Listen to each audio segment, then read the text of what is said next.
In this video, we will create the basic structure for our server-side application. Let's get started. The server side will consist of two parts, the app and the API. An app is a web application that does something. API stands for Application Programming Interface. A Django project can have many APIs and apps within it. In this project, we will have one app and one API. The app will be responsible for the website. It will handle the frontend and the user's input. The API will be responsible for communication with the client-side application. It will handle authentication and saving and sending alerts. At first, let's create an app. Make sure that you have enabled the pipenv environment. Then navigate to the server-side folder within the console.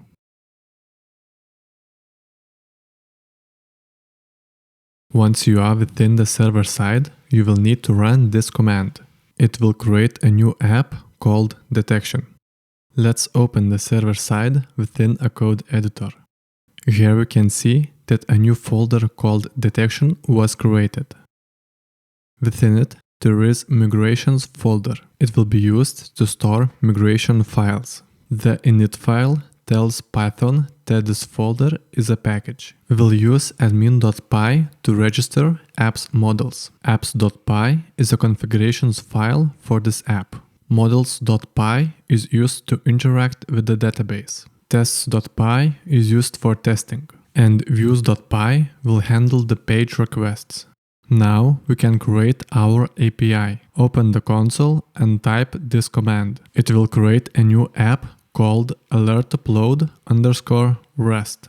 We will use this app as an API.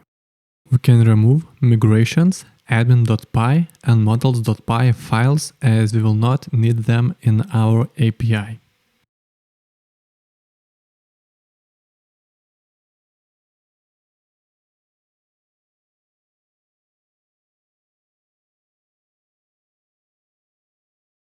Now we have the basic project structure. In the next video, we will start to add our custom functions. Thank you for watching and see you in the next one.